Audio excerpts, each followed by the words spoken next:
Hey guys, just a quick one for the Sagat mains out there. I've had a bit of an epiphany this week after really thinking through how I'm going to play Sagat and approach Sagat from now on. The reason I started thinking down this line of thought is that I've played a couple of really good players recently. I'm talking up, the very high end players. And it seems to me a lot of the higher end players know that Sagat's weakness is that he can't get a lot of damage if you don't conform to his game. Now what I mean by that is Sagat really wants you to come at him, doesn't he? He's playing the keep away. He's saying, come at me and I'll get my damage from you, That's his game.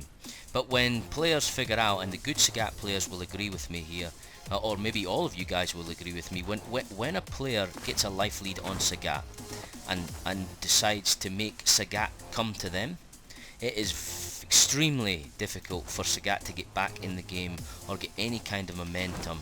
You'll often see Bonchan start to dash and chase people down. There's a very good example on YouTube at the minute. If you type in Sagat versus Nemo, I think it was just uploaded today. And Nemo,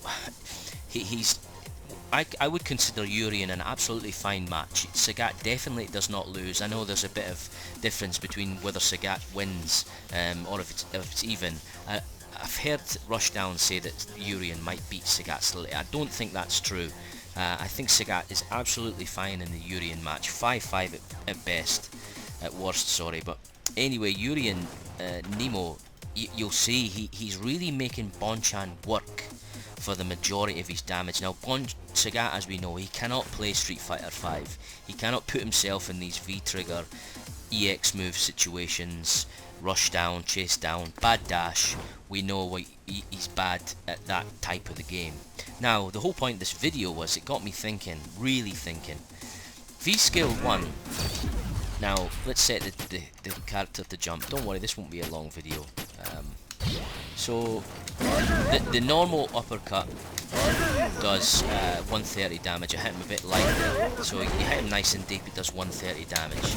The V-skill uppercut does an extra 30 damage, okay?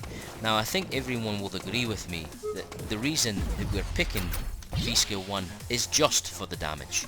It doesn't offer us any kind of pressure.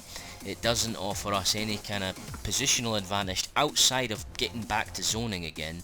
But if the opponent denies you the Sagat style play, it's very hard. Your V-skill is rendered useless. And let's say even they do conform to the matchup. How many V-skill uppercuts do you think is realistic to get in a match? Let's say 3. Let's even say 4, okay? That's 120 damage extra he gets from his V-skill. Now, what got me thinking about this is, we're purely picking V-skill first because it meshes with Sagat's game and we're getting that extra damage. But like I've explained, they might not jump, and at best you're maybe getting 120 damage. Now, V-skill 2 has got me thinking deep now. Just because of the way people are starting to play Sagat. If you set the dummy to block, okay, let's guard all. The now the regular knee does red chip damage, that's 25 chip damage, but on the regular version you're not going to get to go again, you're -1, and even if you hit M. Bison, if he wasn't guarding, he's going to back roll away. You're going to get no situation off that. You'll get your cheap 100 damage, you're done. That's if you're rocking V-skill 1. So the HK knee, really, you're losing benefits there. But let's say we put on the V-skill version. Now even in the neutral, okay, if it does hit, we're getting lots more damage than is possible with V-skill 1 at any given time, unless you get a corner juggle or a dizzy, which to be fair at high level is unrealistic for Sagat.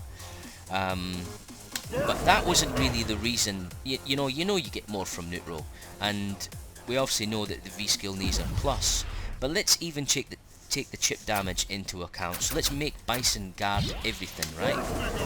Now when you block a V-skill heavy knee from anywhere between about here and about here, you're always going to be plus frames. That was +3. Out here, he's +6. There he's +4. So if you space that knee out, you're getting your 25 chip damage, right? Which is only 5 damage less than the Tiger Uppercut, but you get to go again. Now let's imagine you charge the knee up, right? You get your 25 damage and you're absolutely guaranteed another 10. Bison cannot push another button after he blocks this move. No character can. That means that off of this sequence, you're actually getting 35 real damage and grey life from the medium punch. That is more than the V-Scale 1 can do, on block with the knee.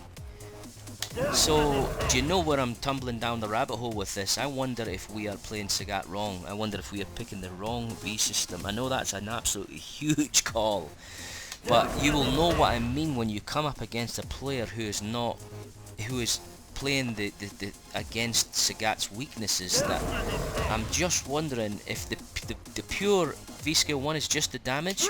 We might as well just take that damage, but at least we've got way more chances of things happening with the knee over the V-Scale. You know, you might even be able to get even higher chip damage if you can space this right. That's only -4. You're not going to really get punished there by a lot of people. That one was -2, so that added up to 44 red damage. So I don't know why I've not thought of this before, or if you guys have thought of this and you've dismissed it, but I do not think V-Scale is worth it anymore. I am going to rock V-Scale 2 all of the time, and I will make up.